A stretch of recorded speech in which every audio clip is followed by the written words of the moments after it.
Okay. So good morning, everyone. Happy post Memorial Day. Thank you guys for joining us this morning. I already said that. See, the coffee hasn't kicked in yet. Um, so last month we actually talked about grief and loss for foster youth, and hopefully you're able to attend that. If not, I do have a recording of that as well. But I really wanted to make sure we're talking about grief and loss for foster parents, just because this is something that you guys do experience. You do have children who either maybe age out of the home, maybe they need a higher level of care, or they become reunified, which is always our goal.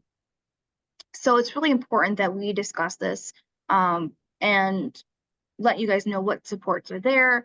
How do we get through grief and loss? Because, yes, we talk about our youth going through it, but it's really important that you guys, um, get recognition too and be seen when you're going through this. Because I think sometimes that we push that feeling aside to keep moving along, and we'll discuss that a little bit more.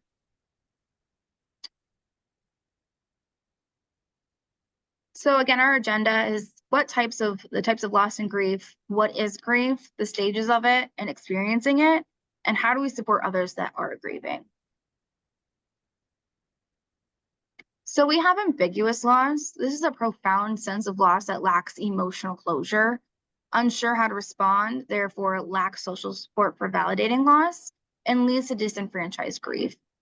So ambiguous loss is probably the most oftentimes we see this when children are returned to parent because I remember coming into foster care and our director Erica said that when a child is returned to parent, a foster parent is kind of experiencing this loss that there's no real answer to it.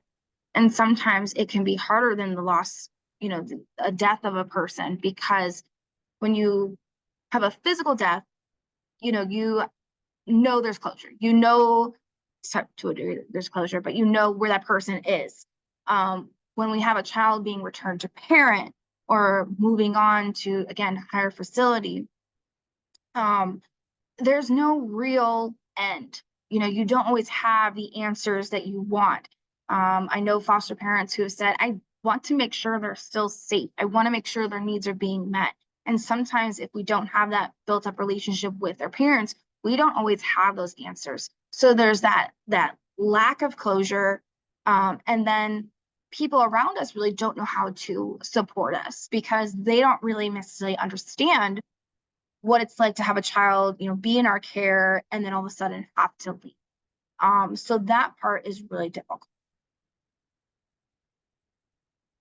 So this disenfranchised grief. So this is grief that people feel when they experience a loss that is not or cannot be publicly validated and openly mourned. So again, you can't necessarily go on Facebook and post this child's picture and say, I miss them. I miss them so much. We kind of keep this inside.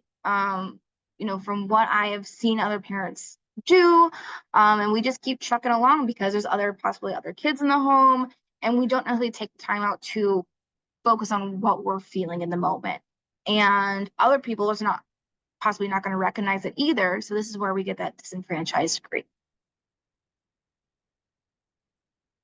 So what is grief overall? I know this is a lot of words, so I'm going to kind of summarize it, but our children bear the weight of grief due to major losses and uncertainty in their lives. As caregivers, we also experience grief as a result of trauma our children have endured, something known as secondary trauma.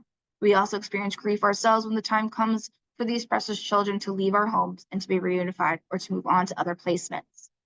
Even when we are happy and cheering on good outcomes, grief pays us a visit, reminding us of the profound impact these kids have had on our lives. When we're talking to people and we're asking, like doing recruitment, and the biggest fear is I'll get attached. And, I know talking to you guys as foster parents, and, you're able to recognize maybe not in that moment, but later on down the road, you're able to realize the impact you've had on these children, and maybe not just the children themselves, but maybe their families as well. And so again, we do focus on the grief that a child is going through, but it's important to recognize the grief that foster parents go through as well. because you are putting your heart on the line. You're taking and enduring the trauma these children have experienced, and you're carrying that weight sometimes to relieve them of it. And so it's really important that we work through that as well, and we recognize it. So as we're probably familiar with this, the stages of grief, and we're going to go over them: the denial and shock, anger, bargaining, depression, and there's also acceptance, but I did not add that to it. So denial and shock. So if a child or children are reunified with their parents or a family caregiver, it may bring the feeling of shock or uncertainty to foster home. Some families may deny that they've ever formed a relationship with the youth, or they won't allow themselves to feel sadness due to the loss. Like I said, there's that time where we're like, okay, you know what? I have other kids to take care for. I do not have time to dwell on this. I need to keep moving on. Or, you just want to pretend that relationship didn't happen, that it wasn't significant to you, because if we put that kind of shield up, it won't hurt as much. Then we have anger. So foster parents may blame social services, the system, the agency, or the family of the youth. Foster parents will feel disappointment and may feel that the environment the child or children are being placed in is not appropriate or possibly safe. This is the biggest one I see, especially when children are reunified and a foster parent is not in agreement with it. And there's a lot of emotions and a lot of things going on at that same point where you've built this relationship with a child, and maybe you're not always seeing eye to eye with that child's parents or caregivers. And so you feel like maybe it's not time, or that parent's not being appropriate yet. However, it is ultimately a judge's decision to make. And so, I have had foster parents lash out and they get angry. And I think that's just because of there's so much fear there, of what could happen to this child. And, I will say firsthand, I don't know what could happen. It's unpredictable. I would hope for the best. I would hope there's someone, keeping tabs on the family, making sure there's prevention works in there and, assisting the family in that. But I don't know. And I do understand where that anger comes from. But we also have to work, again, going through this grief stage. These are all normal feelings, normal emotions. It's how we are processing through them that's really important. So then we have bargaining. So foster parents often find themselves bargaining internally. You might make deals with yourself or a higher power, hoping that if you do certain things, the situation will improve. Some foster parents may try to substitute their grief by helping others in need. It may take another placement, hoping this placement may help them move on. Sometimes we take placements too soon. I know it's important for us, as an agency, that we give our families breaks. We do check-ins, say, hey, you just let us know when you're ready. It's important to voice up when you feel like you're not. Other families are like, you know what? I'm just going to keep jumping in. I got to keep trucking along. Or, I'm going to do better this time, or I'm going to do things differently with this child. And, that bargaining is happening there. And again, the grief stages do fluctuate. So we're going to be moving back and forth, and we might be the bargaining, then we go back to, the shock and denial, then we go to anger. So this could be fluctuating all the time. It's very fluid. Then we have depression. So there are different components brought on by grief, such as tiredness, irritability, inability to deal with day-to-day life. You may mourn the loss of stability, the uncertainty of a child's future, or the emotional toll of secondary trauma. I have seen families who are like, this child has left, they've been reunified, I'm very upset with it. I'm going to pretend like almost like they didn't exist, just to move on. And I think they're not really giving them that time to go through those motions. And they are a little bit more irritable. They're, maybe not sleeping that great because it's in the back of their mind. They're thinking about that child. They're thinking about, are they safe? Are their needs being met? Am I doing the right thing for my family? There's so much weight on us sometimes. And even if you've dealt with, with a child leaving in possibly more negative terms, there's still an emotional toll. There's still a relationship piece, whether it was good or bad, that still is there. And so sometimes that can weigh heavily on us as well. And so you might see yourself just not really engaging in things or becoming more isolated from the agency or your spouse, or not really engaged with your own children sometimes. So that's what depression could look like. And finally, we have acceptance. So ultimately, acceptance doesn't mean you're okay with everything that's happened. Instead, it signifies finding a way to move forward despite the pain. So this could look like a variety of things. So this could be, okay, I have made peace with this. This doesn't mean I am, totally happy and satisfied with the end result of this, but I know that I need to focus on me. I need to focus on who's present in front of me at this moment. If acceptance means, and I don't want people to think that we're forcing or saying you need to do this, but we encourage it just because it's normative experience.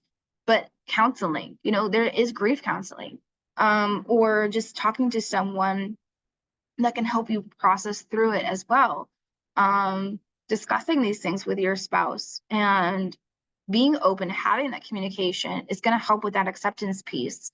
I think just being open about how you're feeling in the moment as well, is part of that acceptance, when you're acknowledging it and not just pushing it aside, but when you're acknowledging it and saying, okay, I'm having a valid feeling right now, and I'm going to work through it. And so, we're going to kind of discuss how do we do that. Any questions so far on the stages of grief? And you can always throw stuff in the chat too.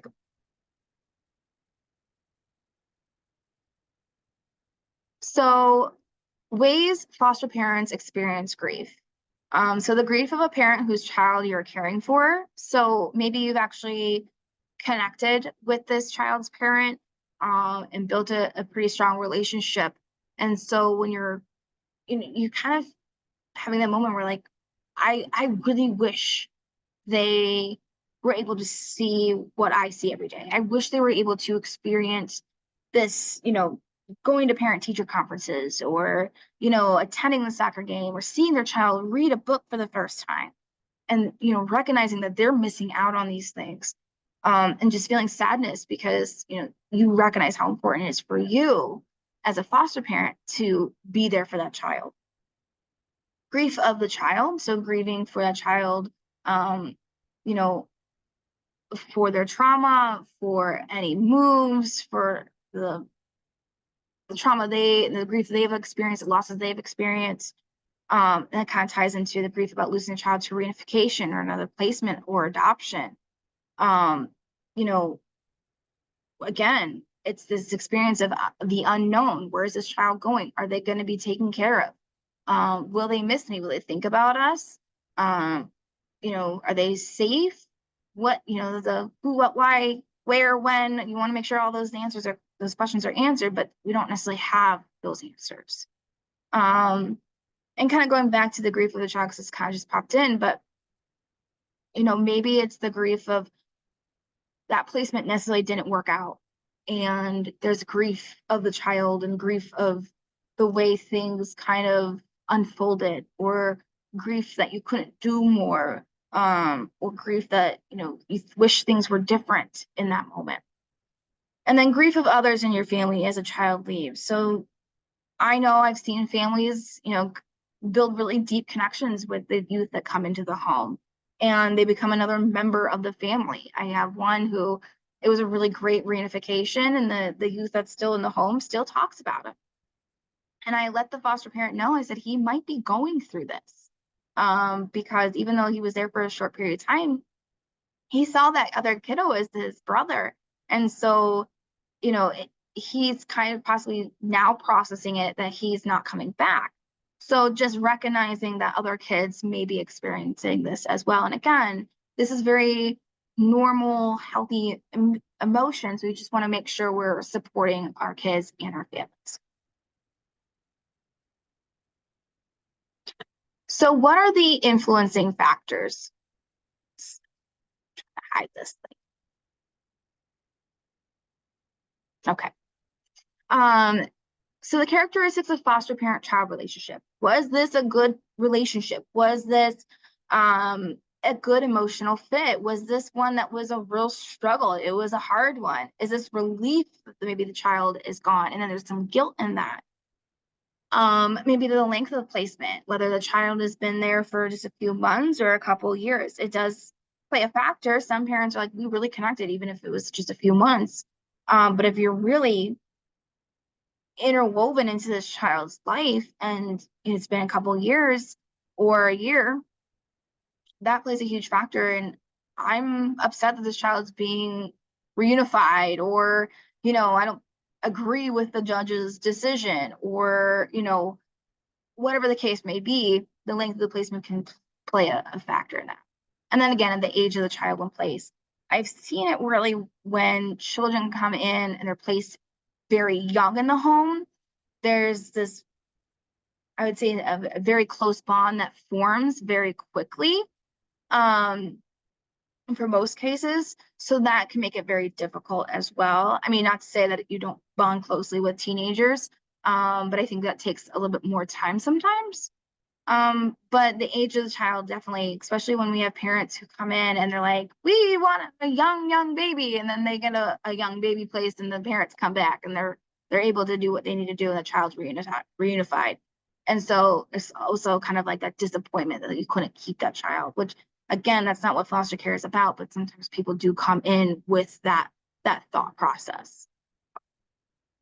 Any questions on the influencing factors?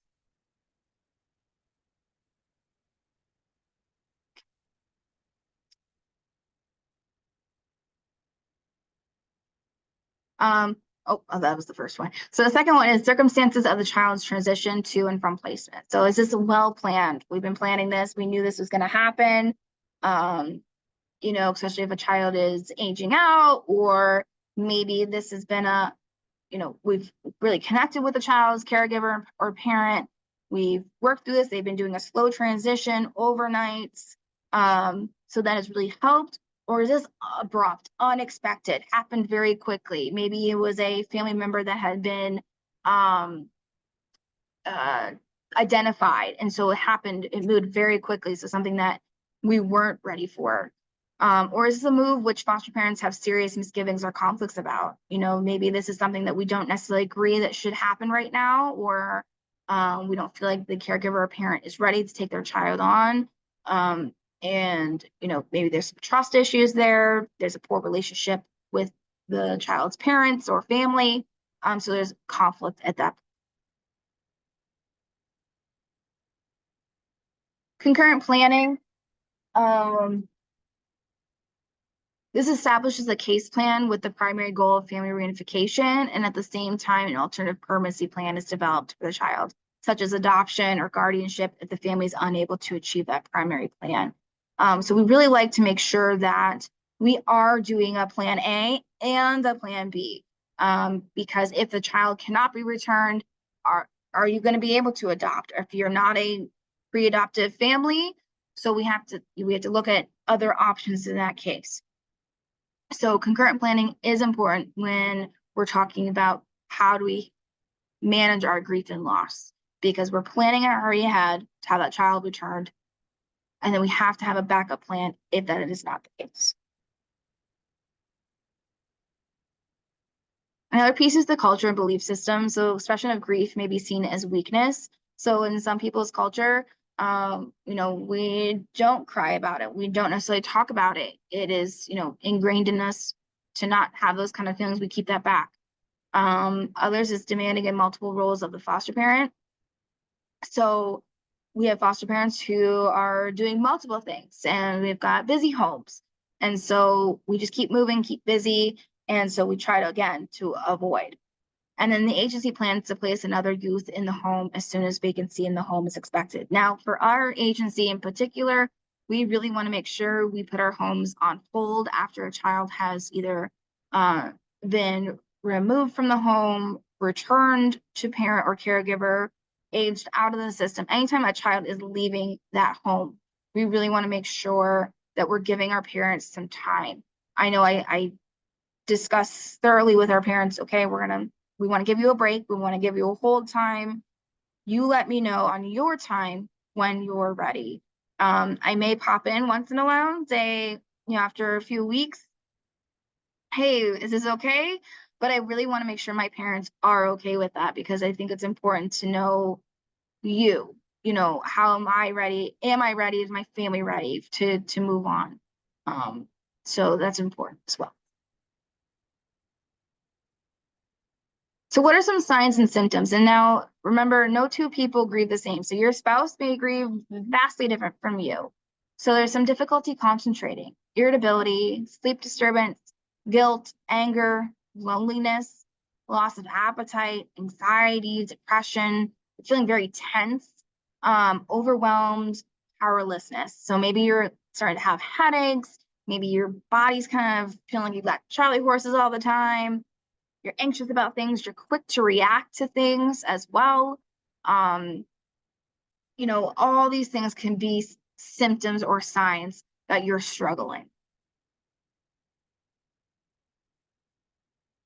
So it's important to find attunement. So awareness, tolerance, turning toward emotion, understanding, non-defensive listening, and empathy. We want to make sure that if we're feeling this grief, we're having this moment, we want to, let our partner know, hey, I am having a moment. That's something that my husband and I really discuss. We're able to recognize each other and when we're struggling emotionally and say, hey, I'm having a day, I'm having a low day, and say, okay, I understand. You know what? I'm gonna take a little bit off your back. Let me help you with some stuff. Being able to identify what we're feeling. Again, we're kind of role models for our youth coming in. So when they're struggling with labeling and identifying, we need to kind of play that role as well. So even if it's not our foster youth, but it's our own child, or any kid in our space, we want to make sure we're role modeling that.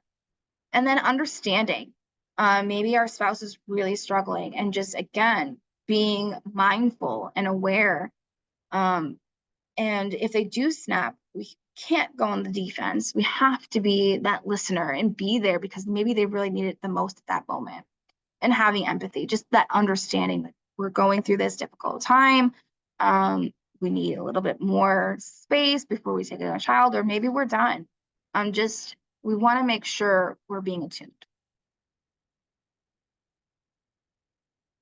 So when we have unresolved grief, this means we become emotionally unavailable. There's a lot of anger. There's a lot of guilt, depression, loss of energy. You don't have time for your own kids in the home or your other kids in the home. And you've kind of checked out, right? So this really impacts new placements. This could put a stigma on any future placements and say, you know what? You're unconsciously putting that weight on them, and maybe comparing them when that's necessarily not the case that needs to happen.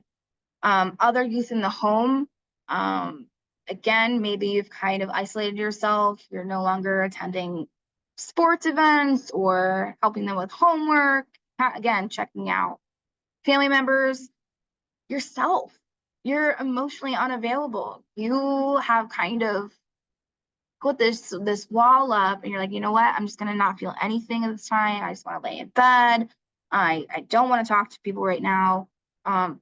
You're so focused on maybe what is going on with that child, or could I have done something differently, or how are my kids dealing with this? So this can really impact a lot of different relationships. So what are the me things? I want you guys to throw in the chat, if you don't mind, what are some things you have done in the past to help you work through the grieving process or help you feel more at ease? And this doesn't necessarily mean with a foster youth leaving, but this could mean that anytime you've gone through the grief process. Maybe this is even a child leaving the home to go to college, or maybe you leaving for an event in your life or a change. So what are some things that you've done that helped you get through the grief process? I know for me, it is definitely talking to family, travel, working out, playing sports, reading books, speaking to close friends. Love it. What else? If anyone is sharing. Stay busy, spend lots of extra time with kids. Yeah. I know for me, my kids' hugs do wonders. They're healing in itself. So just being close to those that you love can really be very healing. Thank you for sharing.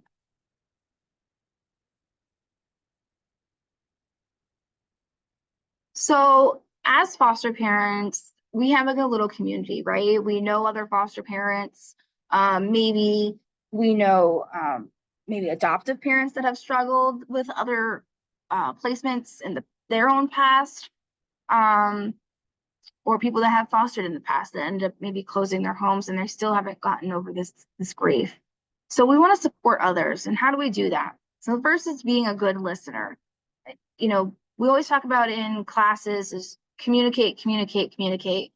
But the other part is let's stop and listen. And do not minimize their grief. You know, just because that child was in their home for just a few months, it does not minimize that relationship. It doesn't say that's not important. So recognizing their grief, understanding, don't be judgmental about it. This is someone that, again, you guys are putting your heart and soul into advocating for these youth, going above and beyond what any, parent is asked to do sometimes. It's taxing on yourself, on maybe your job, on relationships with the other kids. So it does take a toll on us. Ask about their feelings, validate those feelings. You seem like you're, kind of off today. Is anything going on? Is there anything I can do? How can I help you? I'll literally just sit here and listen if you need me to, or we can just sit in silence. And saying, I know this can be hard. I'm sorry you're going through this. Just validating and supporting. So how do we prep to let go? So remembering, fostering is not a guarantee of forever placement. We always give that kind of disclaimer that our number one goal is for reunification. And so if you ever hear anyone going, hey, I'm going to foster to adopt, that's necessarily not the case. That's always going to happen. So it's important to recognize that going in. It doesn't make it easier when a child does leave the home, but knowing that is important. So life books are a great tool, not only for children, but also families. And you can provide the child photos, letters, and other memorabilia from their time in the home. I've had families that made really neat, kind of like a picture book. They did check with the child's parent to see if that was okay first. And so just having those memories, maybe something that be built with the child too, is also important. So how do we prepare for separation? So if possible, prepare before the separation occurs. Communicate your concerns and recommendations throughout the time the child is in the home. Now, this is the hard part because, as parents, we see how a child may struggle after visits. We may see behaviors. And so we are thinking, this probably isn't going to work out if this child is not reunified or if this child is reunified. However, on the flip side, maybe that parent is doing X, Y, and Z. Maybe they're meeting their court menu. Maybe the caseworker is seeing a lot of growth on their end. So we just want to make sure we're all kind of touching base with each other. And we also need to check in with ourselves and say, am I saying these things because I believe this parent really can't do this? Or am I saying these things or seeing these things out of fear? Because I have, as a, home finder, I have seen families unconsciously sabotage, I don't think they mean to do ill will, but they do. They can say negative things. And I think that's just part of the fear of, we know some of this trauma these children have experienced it. And it's really hard for us to say, yes, you can take this child back into your care. I have no idea if they're going to be safe or not. And that's really hard. But at the same time, we have to check in with our caseworker, we check in with the agency, the child's lawyer, and see, where are we at? How are everyone's feeling about this? And then building that relationship with a child's parent and caregiver. This is so important. And I think a lot of parents do struggle with this again because there's stigma there. There's that, knowledge that sometimes overshadows building that relationship. But if we build this relationship and that child is returned to parent, there is a very high possibility that that parent can reach out to you and say, hey, I need help. I know I can trust you. This child has a good relationship with you. And that is something that, is, I think, crucial because you now become a good resource. You become a mentor. And it keeps you connected with that child so you're not dealing with the grief as harshly. And so, again, this is probably one of the most difficult pieces for people to do at times because there's such an emotional barrier, that we see all the time. Like I do. It's hard to bring down that wall because you want to be defensive. You want to protect that child. But at the same time, we have to recognize this parent might be trying their hardest to get it together. So building that relationship is going to be very much a key part in the future of whatever possible relationship that could turn out to be. Whether you adopt that child or they're returned to parent, that relationship is key. So when the move is happening, prepare for separation with visits, conversations with the caregivers, and with the child who is moving. Talk to all members in the household so everyone is on the same page. Reach out when you or your spouse need extra support. Connect with your support systems, such as therapists, religious staff, or friends. Recognize that family members may grieve and will do so in their own individual way. We want to make sure again, if we can, plan for everything. Check in with our spouse, check in with the kids in our home, check in with our relatives that maybe have formed a good relationship. Because this is a big change if a child is to move. So sharing your grief. This is nothing to be ashamed of. And I said this before, I think a lot of parents want to be like, you know what? That child has moved on. We're going to move on. And I think they push away their emotions and their feelings because they have to present as if they got it together. But you know what? We're all human, and some days we just don't have it together. So share your grief with your support system. Let them know, I am having a hard time right now. As a mother going through postpartum, I had to make sure my support system was there. I had to call somebody up and say, hey, I need someone to come here. I need someone's help. And I don't think people share that enough and allow themselves to be that vulnerable, but you need to be. You need to get that support. You can't handle this all by yourself. We know our families are tough cookies. We give you a lot of, challenges, but I think it's really important to know your support system and reach out. Assess what you will continue to do and examine what you can change. What have I done really great during this time? Did I work really well with the agency? Did I really engage with that child's parent? Or examine what you can change. Maybe I didn't talk to the child's parent enough. So this is making it a little bit harder because they're not communicating with me now. So you will find grief and loss are interwoven in the work you're doing. You will find what you give to children in your care day by day, week by week is immeasurable. Again, you are putting your heart on the line. You're putting your energy, your resources to support this child. And so when that child leaves, you're kind of left with this emptiness. And so we really want to make sure that you are taking care of yourself, you're taking care of your family, and you don't have to do it alone. So I'm going to play this video. I think she does a great job of kind of reviewing all that information that I just shared. So hopefully, if someone doesn't mind giving me a thumbs up if you could hear this.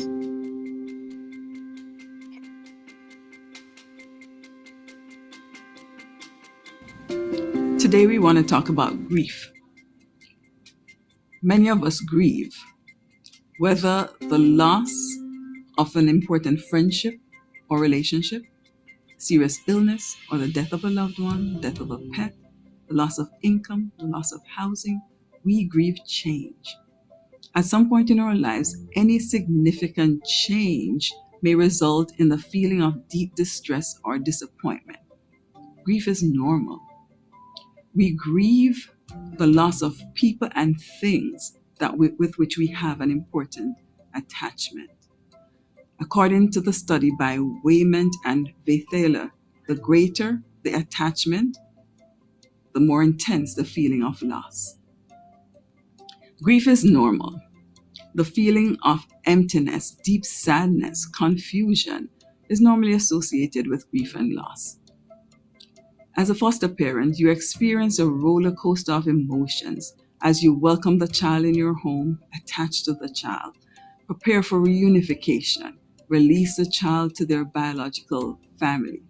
So how do you care so deeply and then cope after the child leaves your home? Here are a few strategies to help you cope when the foster child leaves your home. Acknowledge that you're grieving. Embrace the feeling of loss. You've not failed as a parent if you're feeling sad. Next, we want to identify the emotion. Name that emotion. Remember, your thoughts impact how you feel and act. Being able to identify that emotion helps you to reframe what you're thinking. Next, take care of your physical health. Make sure you're eating well, moving, and getting enough sleep. Reflect on the good times you've shared with your child. Create a memory book of those special times, pictures, stories of the times you've also advocated for the child. Next, we'll advocate. Ask for time for transitioning to allow for goodbyes, celebration, and if possible, form connection with the biological family to hopefully maintain that relationship. Regardless of how reunification goes, be kind to yourself.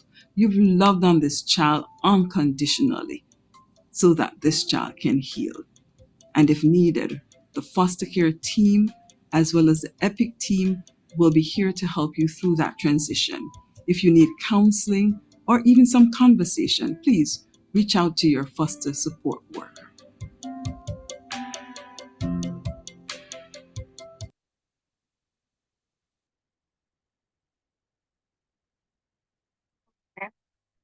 Does anyone have any questions or comments about what we just kind of went over? Hi, Kathleen. It's Ashley Graffam. I just have a quick question. Yes. First off, thank you. This was very informative. Are there any, just like, I know it would probably depend on case to case, but are there any like standard supports that the agency has in place to help foster parents? I currently, no. What we do is I try to check in with families. I know Pat and Laura, try to check in with families. We do encourage counseling and the foster parent supports. I know we would love to have a foster parent support group. The difficulty part of that is time. Unfortunately, we don't have a lot of it in our pocket right now, just because of trainings that we're already giving, and just the day-to-day demands of our job. However, there are groups from Every Child. They have done parental relations that I think are available on their website. They do offer trainings, or not trainings, but support groups. And you can definitely talk about different topics regarding fostering. And I think they've actually gone over grief before. But I also like to give my families resources as well. But unfortunately, we don't have anything like in our pocket at this moment. That's why I'm offering this training to kind of get that ball rolling. Does that make sense?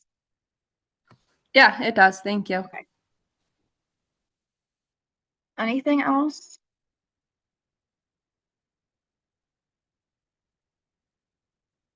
Like I mentioned, never feel shame to reach out to a counselor, a therapist. There's definitely those online help support groups, because we all go through grief. We all go through major life changes. And I think people worry about that as foster parents to ask for that kind of thing because we take our kids to the counselors and things of that nature. I think sometimes we forget about ourselves.